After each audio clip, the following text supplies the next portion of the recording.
Seeing it is now 1:32, 2 minutes late. Call the meeting of the Industrial Development Authority, May 9th, open.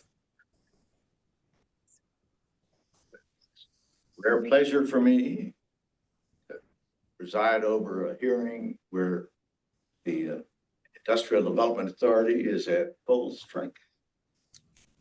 That hasn't happened in a long time. So first thing I'd like to do is welcome our new board members and welcome you to say a few words in the introduction of yourself, if you would. Let me start with Sean King. Over here, speak into this. My name's Sean King. I live in the Lafayette Square area. I've been in the city about 10 years now. I resided in Jefferson County for many years. And my full-time job is in the financial world, but I'm looking to get more and more involved with what's going on in the city. Very good. Thank you.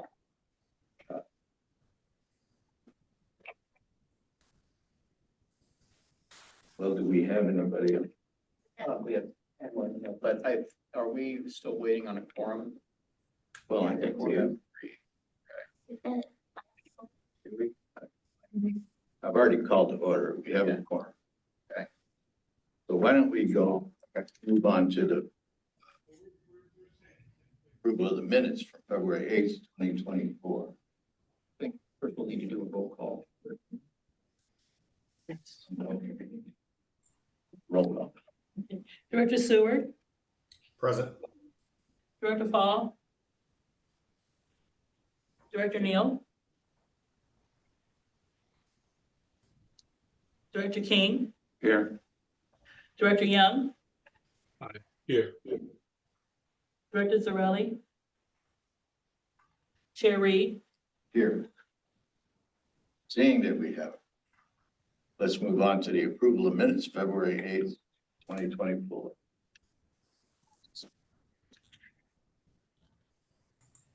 Mr. President, I move that we approve the minutes from the February meeting. Director Young.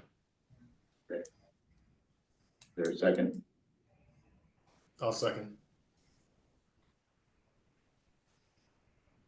Roll call, please. Director Young, Aye. Director Seward, Aye. Director Fall. Yes. Director Neal, Director Neal, Director Zarelli, Chair Reed, Aye.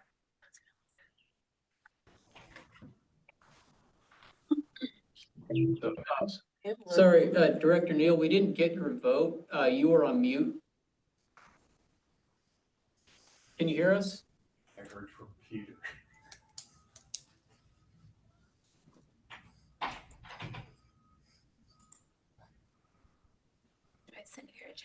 Yeah.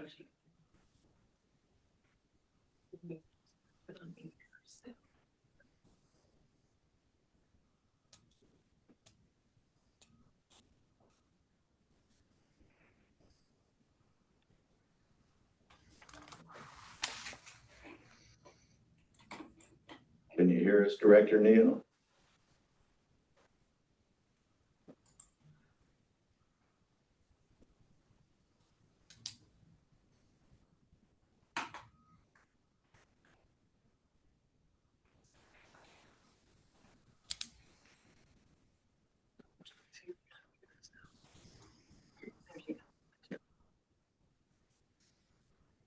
I can't. Okay. I just chatted her. I think she can't hear us. She can't hear us, Okay. or she can't. She needs to go out and come back in.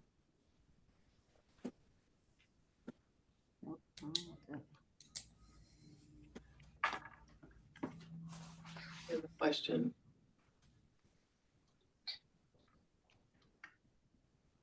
Director Neal, you have a question?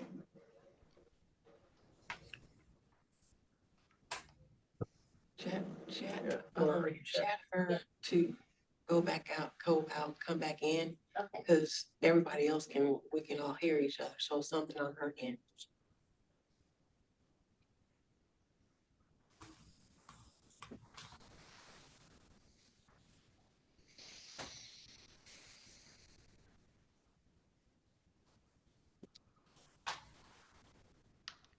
Here's some people think they're all alike. It says she's using her phone to log in. Please let me. It says, You'll have a form, when she goes back out, and come back in, she's got a form. Yes. Yes. So, are they saying trying to log in with their phone? Let's see where we're finding her.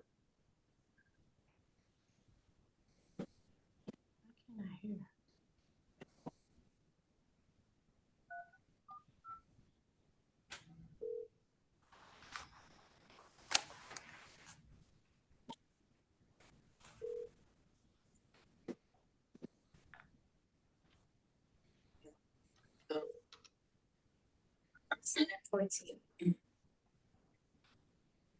she's not on.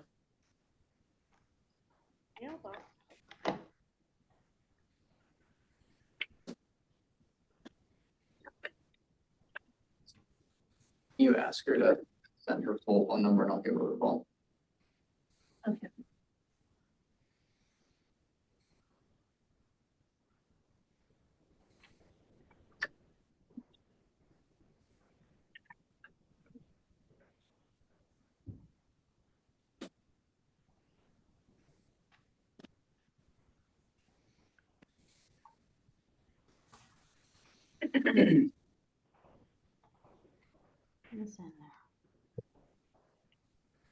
You see anything that's like pending access, like for her? By chance, okay. She said it's pending access for her. She said, please let me in the room. Okay, from the room.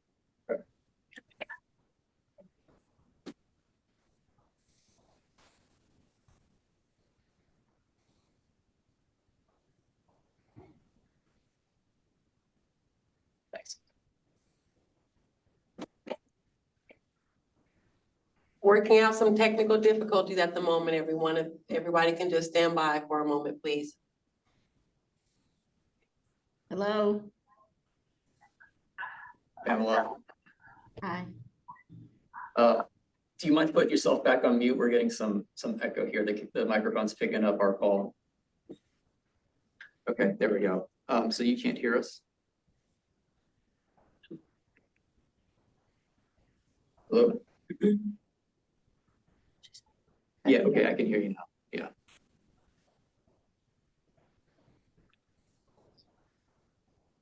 Gotcha. Yeah, we didn't see you pop up on the list of folks attempting to call in. Do you have which number, or you dial in to try and join us?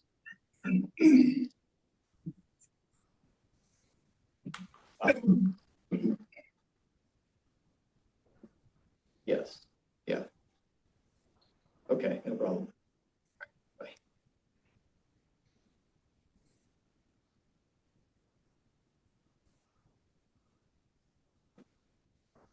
What is she on? She was trying to get on through the Zoom app, I think.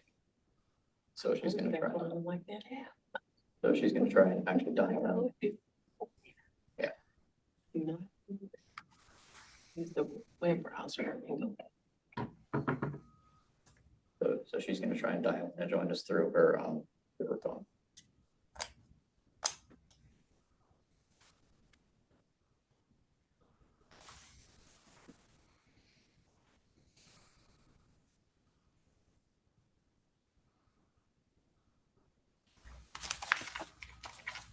Yeah.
Director Neal, can you hear us now?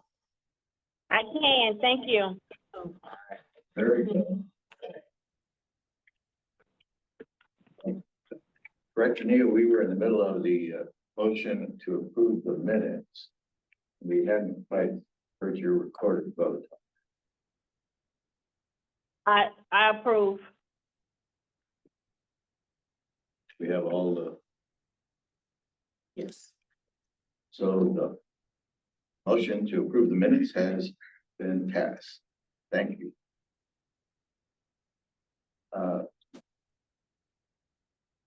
Sorry.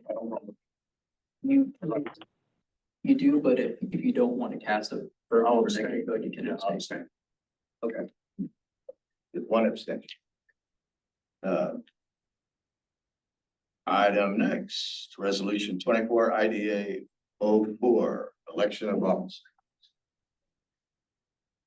All right, good afternoon, everyone. This is James Morrow, counsel to the IDA.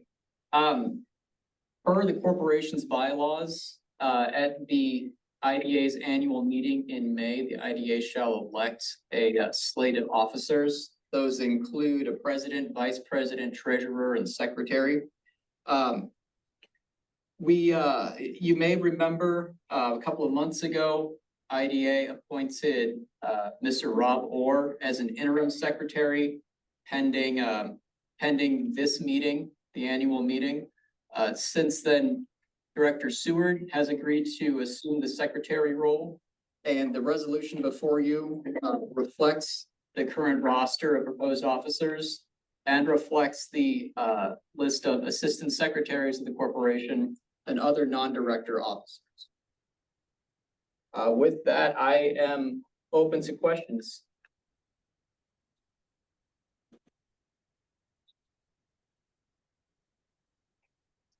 Make a motion to accept. Director Young, second. Second.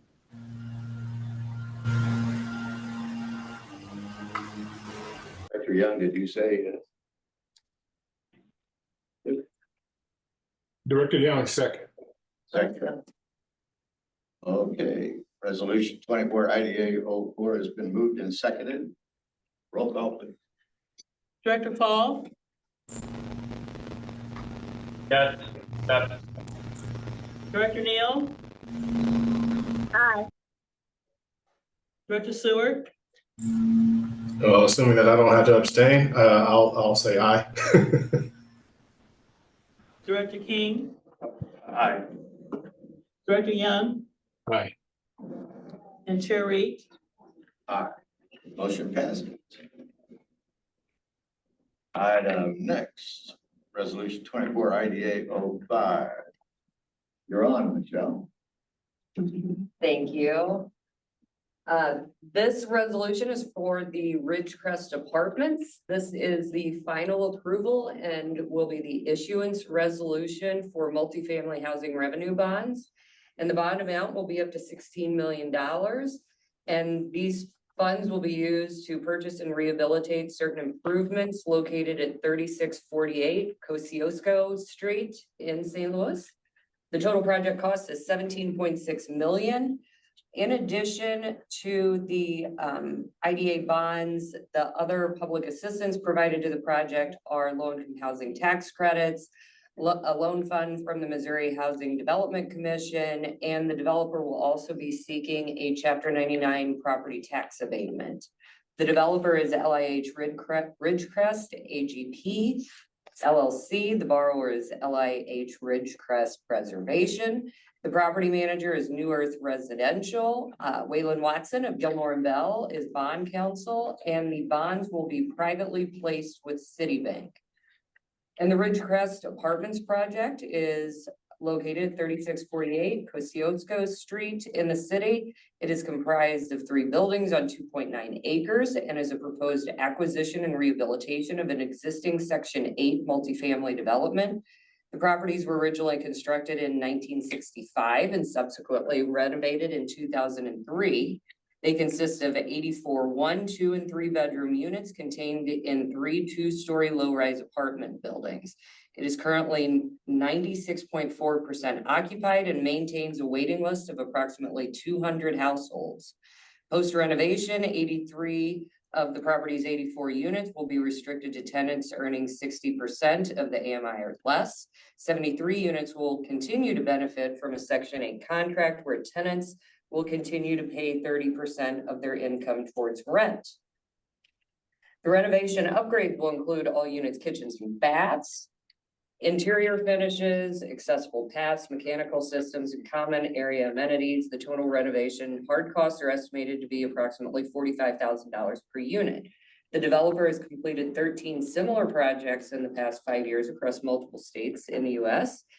This includes projects done under developer entity, its manager, and individually.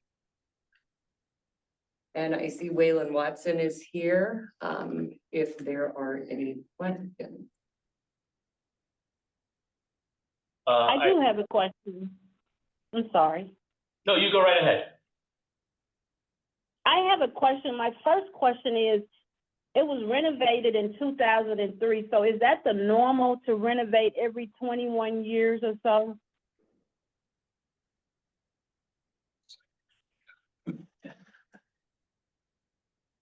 I can answer that question. This is Dmitry from Wedge Capital. Hi, everybody. This tax credit program is set up in such a way that projects are eligible for a new tax credit allocation every 15 years. So it really depends on the project's needs, whether it's every 15 years, every 20 years, or whatever the number may be. There are obviously many other factors that usually get in the way or control the timing of renovations. For example, we have been working to put basically this transaction together over the past couple of years. Obviously, this stuff doesn't happen quick. Obviously, interest rates, there are other factors, but yes, every 15 years, theoretically, these properties are eligible for renovation. Something that we certainly can't control what was done prior to us owning the property, and we were not the developer doing last round of renovation.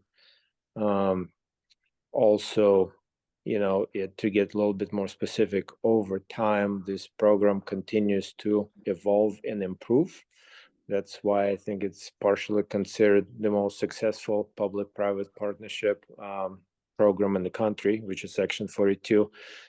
If you look the renovations that were done in the early stages of the program, which is in the late 90s and early 2000s, the renovations have been lighter in scope than they are today for the most part, and that kind of has been industry evolution over the past 20 years as well, and also lessons learned from those early rehabs too. But to answer your question maybe more specifically, not to infer anything into what you're asking, this property certainly is in need of renovation, and there are multiple parties who are chiming in and controlling, what is the acceptable scope of renovation, such as, for example, tax credit equity investor and Citibank. They all have their own architects and construction teams reviewing and chiming in terms of what type of a renovation scope they would be willing to, finance. Thank you so much. I do have another little bit to that question is, Sure. Besides our own SLDC, who will be the ones that would steward the benchmarks on this project? I want to make sure I understand your question correctly. Are you asking who is going to oversee that it's done in according to spec? What I'm asking is, who's going to make sure it's done in a timely manner? Okay, understood. So in terms of timeliness of the project, the way, again, these transactions are structured, tax credit developer, us, is the most incentivized, I would say, party to get it done on time, because the way that tax credit equity works in these properties, we incur very substantial penalties, and by very substantial, I mean hundreds of thousands of dollars, if the project is not performed on time. And the timeline of the construction is something, again, that is very closely controlled by the lender and tax credit developer, because there is a paying schedule, and that paying schedule of the tax credit equity is super sensitive on the economics side. So everyone is looking at it very closely, and it's something that's reviewed on monthly basis. Thank you so much. Yes. Any other questions? Yeah, I have a question about the math, real quick. If you look at the total project cost of 17.6, and if the bond issues up to 16 million, looks like there's another 8.1 million coming in, or potentially coming in. How do you determine the issuance of the bond amount? Or do you wait till you get the tax credit amount, or do you get, I guess I'm not understanding how these 3 or 4 numbers all come together. Jacob, I don't have numbers in front of Jacob. Why don't you take that question? And Waylon, chime in if I'm misspeaking, but I think the 16 million number is a not to exceed, but it's looking like the actual issuance amount for this project will be right around 10 million, but that has yet to be determined. It will be based on prevailing interest rates when we rate lock. Yeah, this is Waylon Watson at Gilmore and Bell. That's correct. This number is high. What's in the resolution and being approved, as Jacob said, is a not to exceed, and it is higher than what we are currently expecting the actual total tax exempt loan to be. That number has actually gone down a little bit over the last week or so, and he said currently projected at a little over $10 million, but we usually build in a little extra on these resolutions, because, you know, sometimes costs can be unpredictable and things can change after board approval, and sort of protects from having to go back for multiple approvals if numbers get moved. Thank you.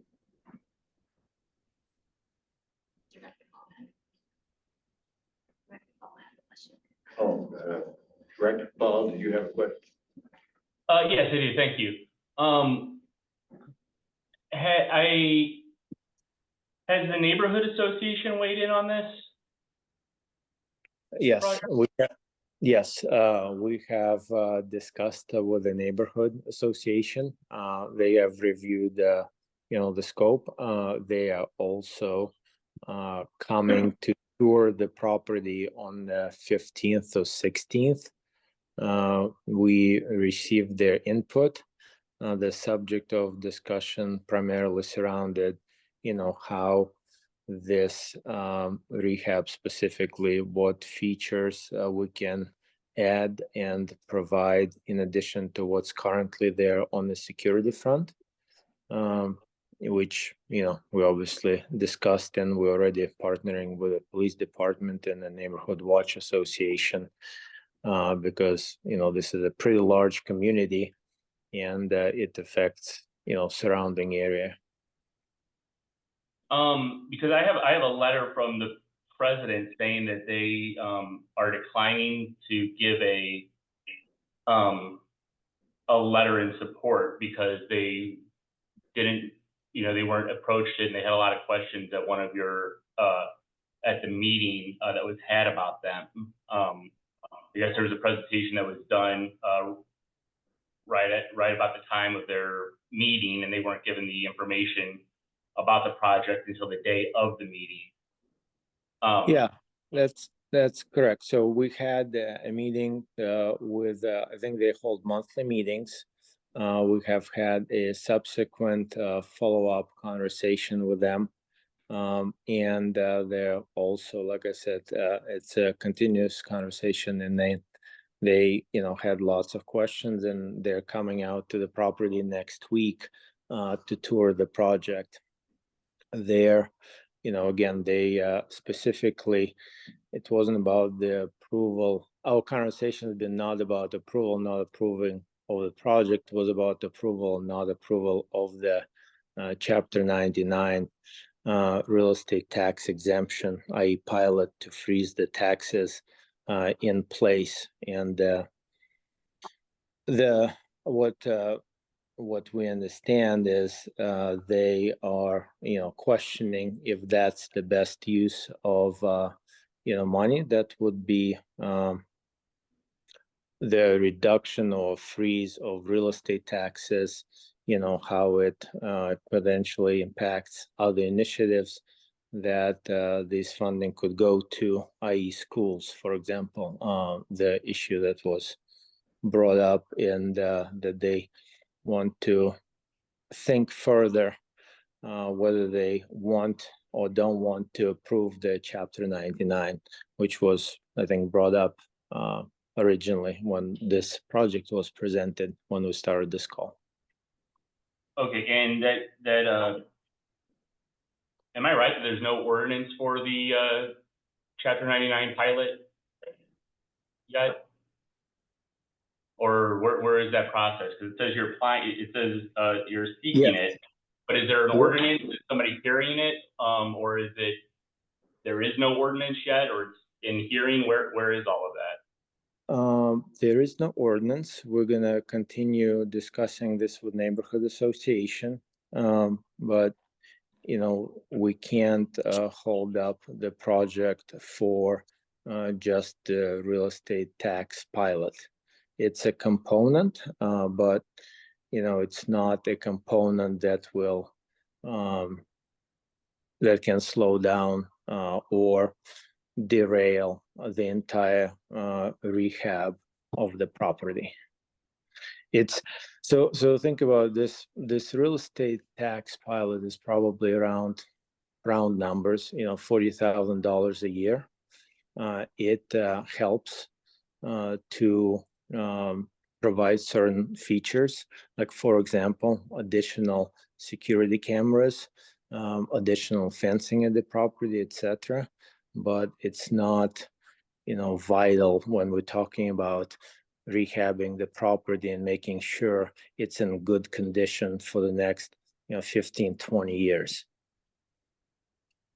Well, yeah, I mean, but you go towards the success of the project as far as people living in and around it feeling safe and successful.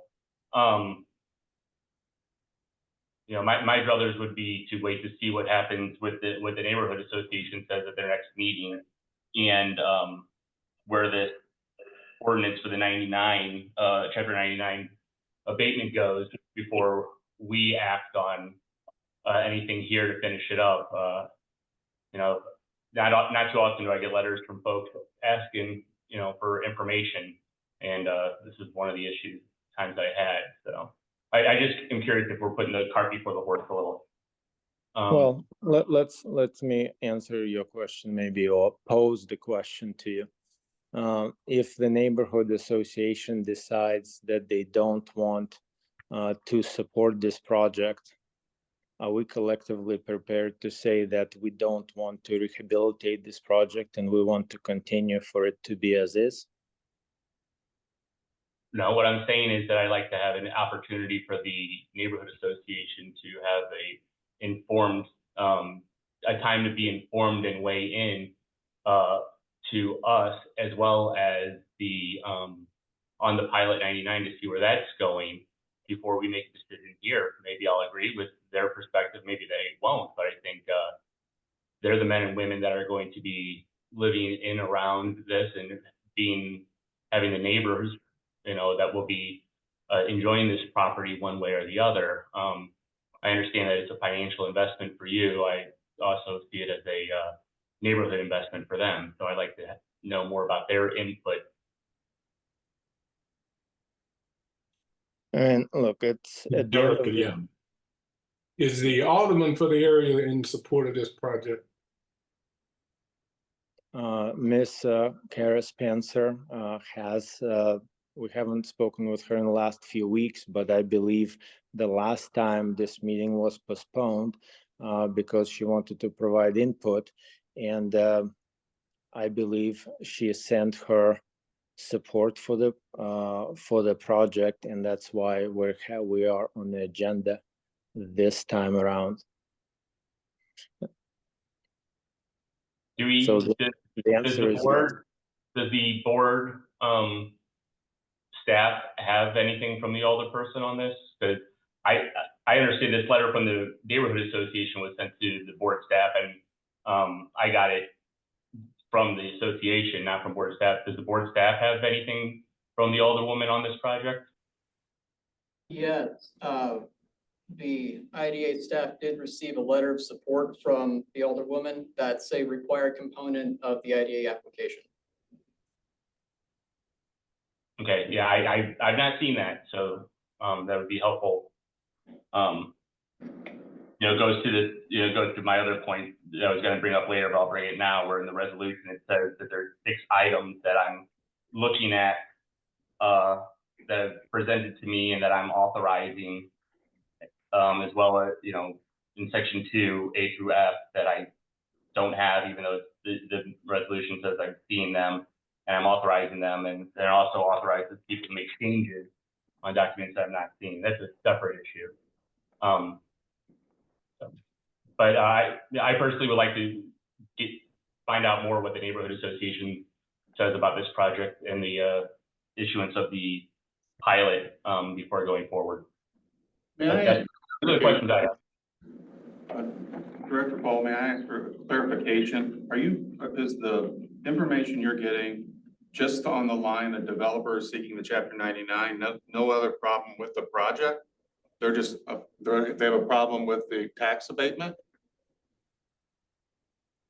My issue is it seems like we are moving forward on a issuing bonds on a project where it may, from what I'm understanding from the neighborhood association, they may or may not be in favor of, and I think they're important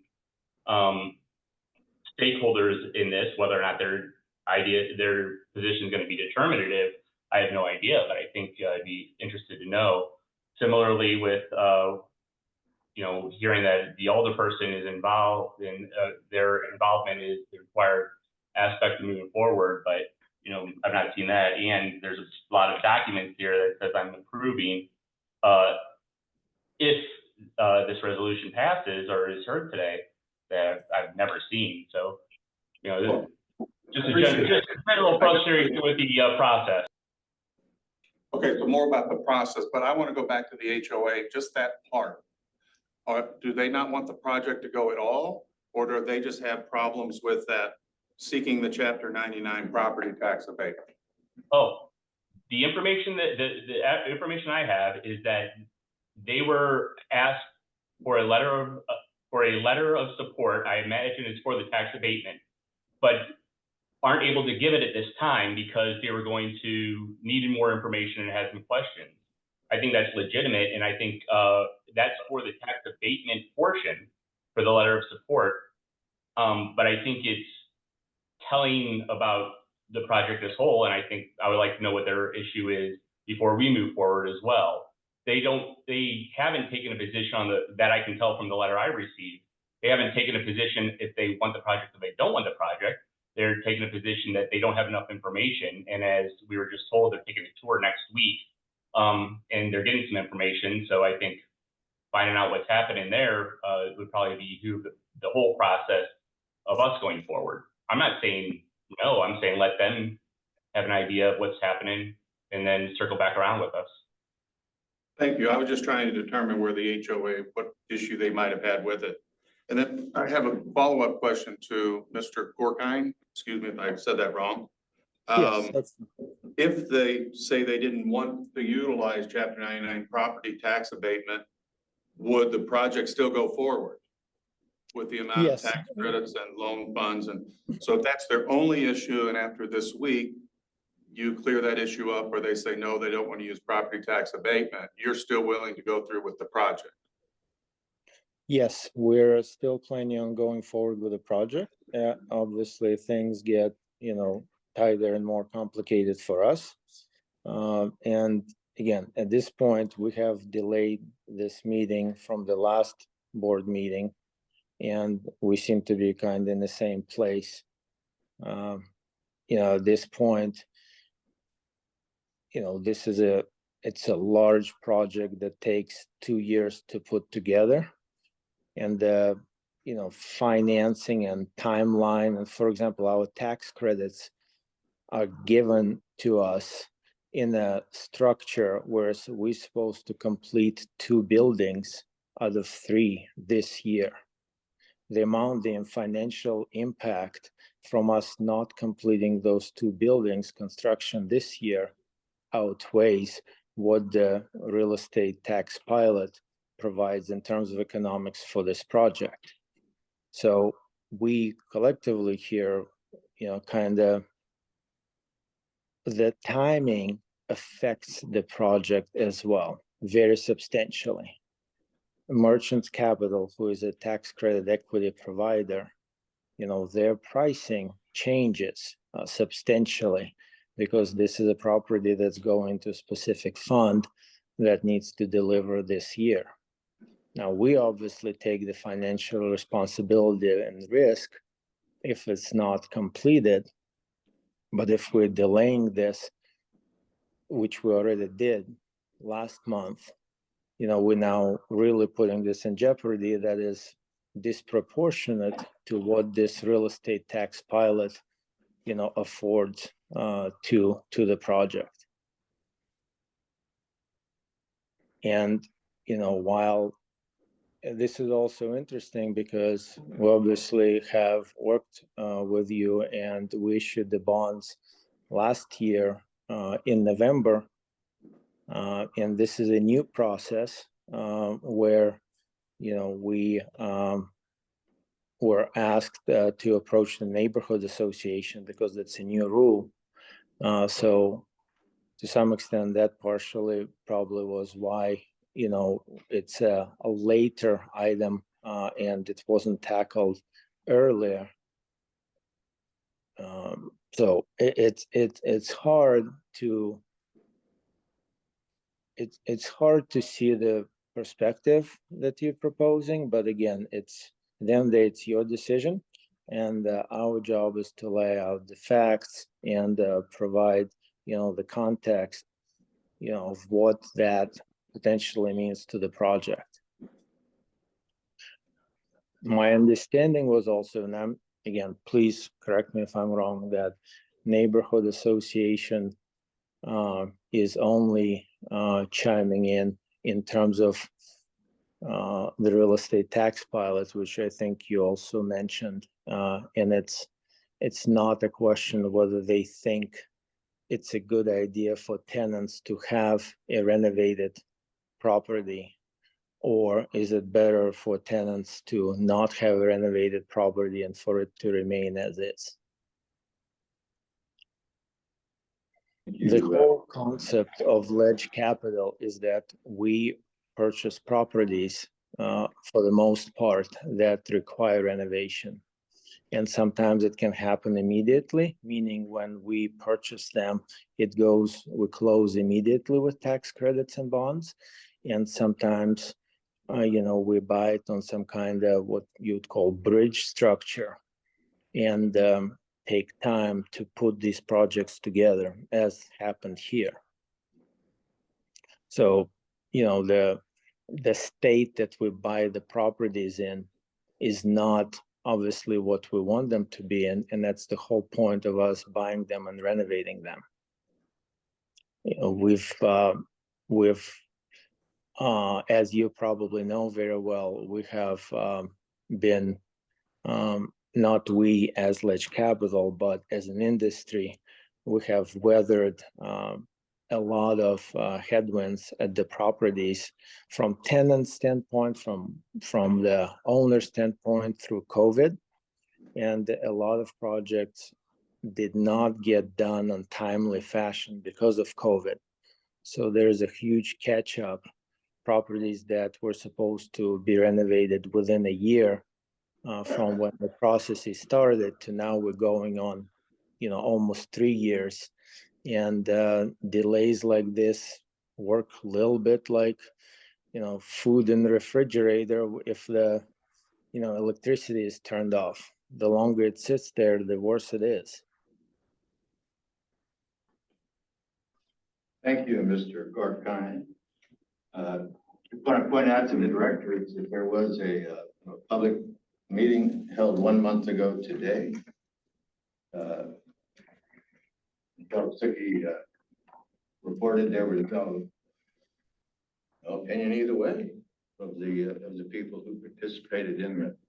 Well, no one participated, right? It was a 9-minute phone, and I'm saying it was all, that's how it goes. I understand that, but I don't think that can be taken as anything. I think my issue is, there's folks here in our state that live in Ledge Capital, owned and operated buildings. There's people and these are real human beings that are going to be living in these facilities one way or the other, and they're going to be the neighbors and friends of the people who live around them. And one of them has asked for time to, as he said, have a tour of the place to see how well they're going to do. And I just thought that was a reasonable thing to mention. I understand that it's a capital investment firm that uses these things, but also what it's doing is building housing for men and women to raise their families in our city, and making sure that it's done in a way that people, have stakeholders have a chance to weigh in when they've asked for it. Is all I'm getting to. Thank you. Are there any further questions of the director? Hearing none, would there be a motion on Resolution 24 IDA 05?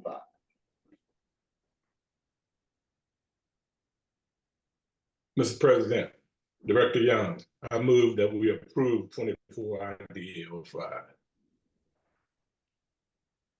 It's been moved. Is there a second?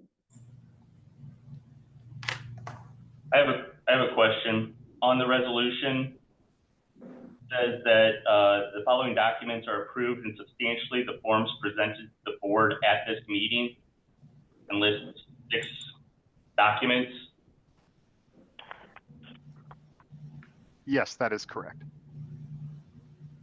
When did I receive those? James, I would have to defer to you on how that information was disseminated to board members. Yeah, the documents are available upon request because they're so voluminous. I think Waylon might be able to give us a more precise page number, and fairly standard for these types of bond issuances. We didn't see the need to circulate them to everyone along with the board packet, but can certainly make them available if folks want to take a look at them.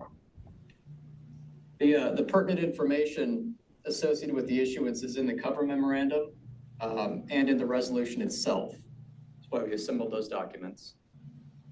I have no doubt that it's an accurate recitation of a fair and accurate recitation of what's happening. My umbrage is that I'm making adopting a resolution that I've received things that I've not received. Not even so much as a link to what it is. However, I'm asking to take a vote on something that says I've received this stuff. That's my concern. But thank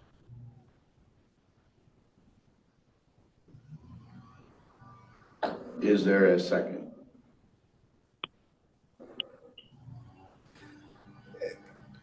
I'll second, but I also want to note and co-sign with Director Fall's concern about that, and understanding that, certainly you can make them available, but just these documents are going to be in the resolution. If you'd like to see something in an email saying, hey, these are going to be up, you know, just from an administrative standpoint going forward, if we could just have a heads up that they're out there available for us to take a look, if we so choose, that would be appreciated. But I'll second the motion. Roll call, please. Director King? Director Young?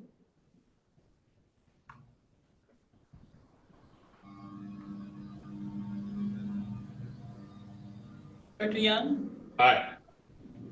Director Neal? Object. Director Stewart? Aye. Director Fall? Same. Chair Reed? Aye.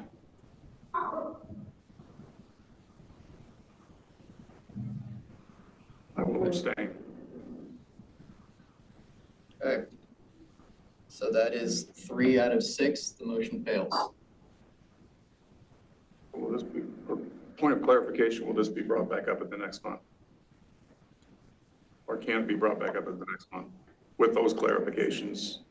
I'll move to bring it up the next month with those clarifications. I'll make that motion.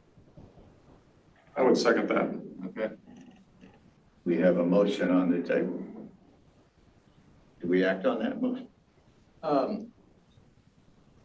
I think, well, there's already been a motion to approve and a vote. So the pending motion then is to bring this back for reconsideration at the next meeting? Yeah. Okay, so, yeah, and Director Fall, I don't want to speak for you, but is that your intent with the motion?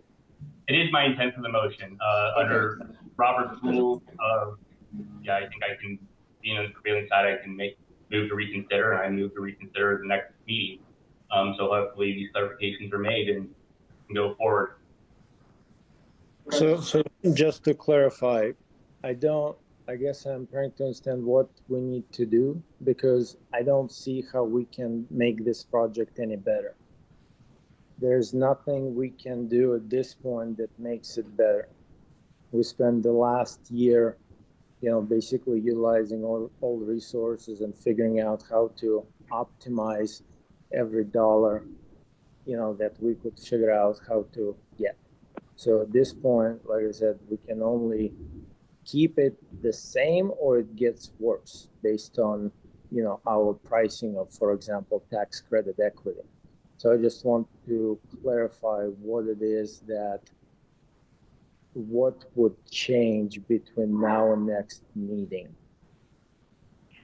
So, sir, we're not asking for you to provide anything additional. We're just asking for the information that's there to be shared so that we can have information that we can make a decision that we're going to be able to sleep at night. That's the only thing I'm asking for.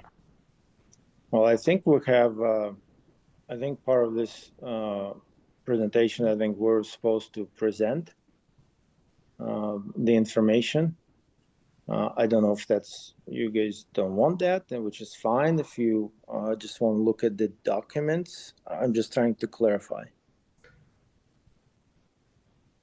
And this is Director Stewart, and Director Fall can certainly chime in, but it's not information for us. It's for the people in the community to give those who said that they didn't have an opportunity to hear your presentation or tour the building and hear what what you're going to do with it, to give them that opportunity to have that opportunity, and then chime in one way or the other regarding the tax abatement. It's certainly, at least it's my understanding, that that's not going to stop the project one way or the other. And it's not about making the project better or worse. It's simply giving them that opportunity to hear from you and cast their opinions one way or the other, and provide their insight back to us, or Director Fall, or this board. From Director Young, I guess the next time they present a resolution, we need the confirmation that the alderman for the area is supporting it. He meets with the constituents and he advises them on what's going on in the community. So a letter of support from the alderman in the area, acknowledgement that he supports it would go a long way, to eliminate some of this. Well, it's, Okay. So can I clarify? I thought we had a letter from Ms. Kara Young, yeah, Spencer, right? Spencer Young, Correct. sorry. Yes. So it's not from Director Young, it's not from the Alderwoman, it's from, I guess, the Neighborhood Association, Director Fall? Yeah, and absolutely.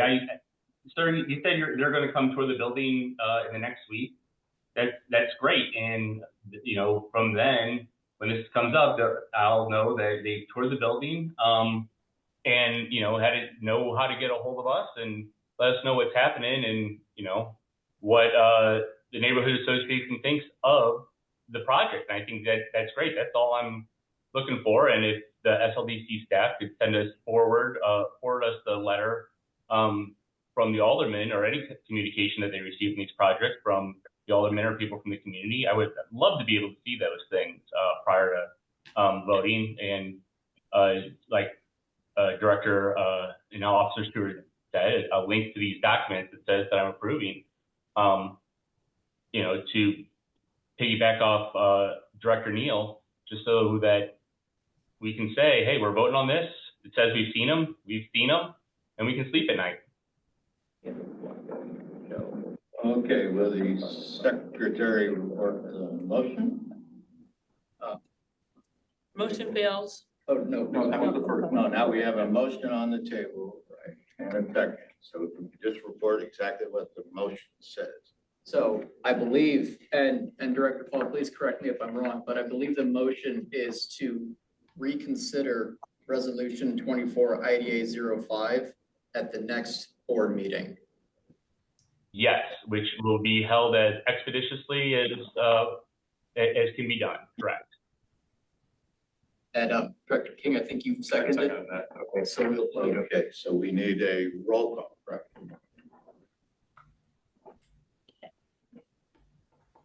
Director Young, Aye. Director King, Aye. Director Stewart, Aye. Director Fall, Aye. Director Neal, Aye. Chair Reed. All right. Motion passed. Thank you. We'll see you next month, Mr. Gordon, and I hope it goes well. I guess we didn't really need that motion because it's gonna come back anyway, right? Not necessarily. This is not a variance board. We don't make conditions and then you come back to us later. This is, we make a decision, we don't make variance. Yeah, again, it's your show. We're just a developer, but I don't understand the rules necessarily. We're trying to renovate the property, and this conversation about how this motion may or may not come back, it's very confusing to understand, what are we supposed to tell our tenants who, obviously been notified that, the renovation is supposed to be happening in the property. I don't know how we're supposed to speak with, tax credit provider and everybody else. And at this point, I'm a very straightforward person, and I'm saying that at this point, we need to go back to MHDC. We need to figure out what potentially we need to cut out of our scope of rehab, because we're going to have less funding, because tax credits are going to go down in price. And, I hear everything that was said, but we're kind of in the same place we were last month. And we don't really have, necessarily certainty or clarity on what is going to happen next. But I mean, luckily we're being asked next month to approve up to $16 million in bonding, of which it sounds like only about 9 to 10,000 or 10 million of it would actually be necessary. So there is a cushion there. So hopefully that works out for the tenants and for yourself.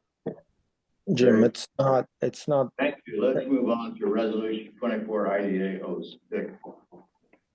Michelle? Thank you. This is for Union Station Phase 2 redevelopment. This is the final authorization. Bond amount, so for the 2024 Series A, it's not to exceed $32.5 million. And for the Series 2024 B, which are taxable, it's $12.5 million. And the issuance of tax increment financing and special district revenue bonds, Series 2024 A, and subordinate taxable tax increment special district revenue bonds, Series 2024 B, to purchase TIF notes and CID TDD reimbursement. These will reimburse the developer for eligible redevelopment project costs associated with the Union Station project. The developer was USH LLC, which is an affiliate of Lodging Hospitality Management, a local developer and management company established in 1986 and led by Chairman and CEO Robert O'Loughlin. Bond counsel are Mark Spikerman and Mark Grimm of Gilmore and Bell. The underwriter is Stifel, and the Series 2024 A bonds will be publicly placed with Stifel as underwriter, and the Series 2024 B notes will be privately placed with ROL Capital 3 Inc., an affiliate of the developer. Some additional information, USH expends money on TIF eligible costs for Union Station, including infrastructure improvements. The city, through the comptroller's office, then issues TIF notes to document USH's right to be reimbursed for those TIF eligible costs. The IDA issues bonds and uses the proceeds from the bond sale to buy the TIF notes, thereby giving USH a cash reimbursement in lieu of a principal and interest payments on the TIF notes over a number of years. Furthermore, the Union Station Community Improvement District and Union Station Transportation Development Districts desire to reimburse the cost of public facilities and transportation projects as authorized under the SID Act and the TDD Act. The SID and TDD will pledge authorized reimbursement for the Union Station project to the IDA. The IDA will utilize the principal and interest payments of interest paid by the city on the TIF notes and the SID and TDD reimbursement revenues to pay principal interest on the bonds. A similar structure has been used by Cortex. And some background, the Union Station project, completed in 2019, consists of the project as defined in the redevelopment agreement dated April 15th, 2019, between ROL Capital 3 and the City of St. Louis, as amended by the First Amendment to the redevelopment agreement dated April 15, 2019. The project includes the development of the St. Louis Aquarium, the St. Louis Wheel, Carousel Union Station, Mini Golf Union Station, ropes course, Amazing Discovery Mirror Maze, food and beverage outlets, and certain associated infrastructure improvements. These include, but are not limited to, improvements on the sidewalks and repairs to the historic lighting along the west side of 18th Street, the south side of Market Street, and the east side of 20th Street. And the request then is the attached resolution.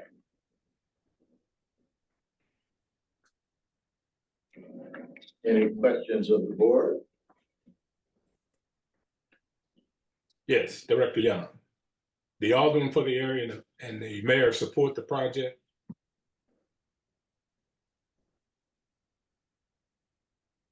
This was approved in 1923. Yeah, for 2023. I think it was. Yes. 2022. The initial issue. Yeah, the Houston resolution. Yeah. Yeah, This is stuff we are. Mark Spikerman, bond counsel's on the phone. These bonds are a little different than your private activity bond. They have different requirements.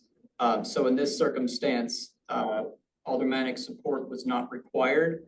I believe the alderman's, well, I don't know, we don't have, the underlying TIF would have required approval by the Board of Aldermen. And I think Mark can maybe speak more on that. Yeah. Thank you, James. This is Mark Spikerman at Gilmore and Bell. The history of this project, timeline-wise, actually dates back to 2015. That's when the Board of Aldermen approved the TIF redevelopment plan. And then, as Michelle had mentioned, the project was actually completed, I believe, around 2019. The city, pursuant to an ordinance approved by the Board of Aldermen, has already issued a TIF note. And then flash forward to 2022, the applicant, the LHM entity, applied to the IDA for bond financing, essentially to securitize that TIF note and those community improvement district and transportation development district revenues into a bond issue to monetize it. In 2023, the IDA approved all of that, and you'll see that reference to resolution 23 IDA-02. The resolution before you today actually is just repealing that resolution because the underwriter has changed, and more than a year has gone by, so some of the interest rate parameters also need to be updated. But that's the long way of saying this is a project that has been through the Board of Aldermen on multiple occasions, been actually to the IDA already and approved. We're just simply updating underwriter and interest rate market data so that the deal can actually close now under current market conditions.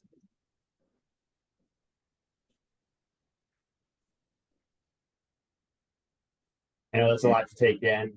I know there are new faces on the board and that weren't around in 2022 and 2023, so I have to answer any questions. Any other questions from the director? I have one, just so I make sure I have this right in my head. I understand that the project is done. TIFs were approved.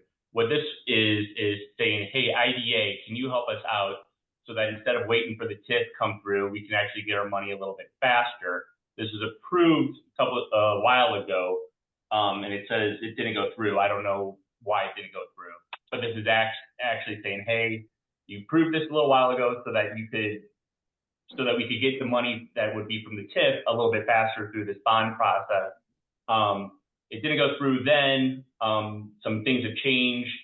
We'd like it to go through now, though, and we can't use that same ordinance or resolution that we did before because there's a couple of different companies and stuff involved. Am I thinking about that the right way? Yeah, that's a fair summary. Okay. A million-foot view, but I just want to make sure I'm thinking. I know there's more details, but that's kind of what I'm thinking of it. Okay. Thank you.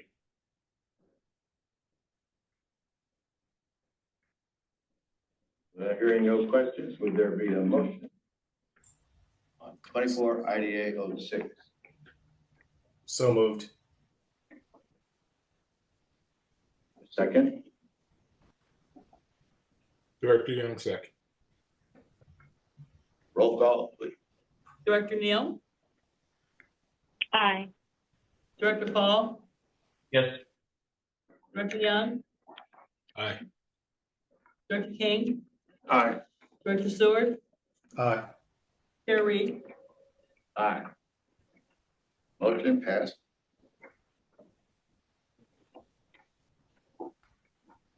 Chris, are you there? McGuire? I am here. We have Well, nothing exciting this month. We just made some interest, but I did want to make one big comment. So we didn't take anything in, but we did pay our administrative fee to St. Louis Development Corporation. Because of last year's income and this year's income, we've been able to pay everything that we owe St. Louis Development. In other words, for the first time since June of 2010, we are even Steven with St. Louis Development Corporation. So that's, I think all the credit goes to our newly elected officers from 20 minutes ago. So. You got it. Now, that's good news. It's not bad news, but on the other side, because we've done so well the last year or two, the amount that we will be asked to pay to St. Louis Development Corporation will increase. It's been as high in my 35 years here it's been as high as $400,000. It's been as low as 50. Last year it was $100,000. This year, I think they'll be looking in the area of 250. And so still under the top mark of 400, but that's just for discussion, just so that you know. It'll have to go to, as Gary knows, it'll have to go to St. Louis Development Corporation's board first. They approve the budget, and in that budget is our commitment, your commitment to the St. Louis Development Corporation. That's all I really wanted to say today. Very good. Anything else for the good of the order? Would there be a motion to adjourn? Second? And adjourn. Have a good one, everyone.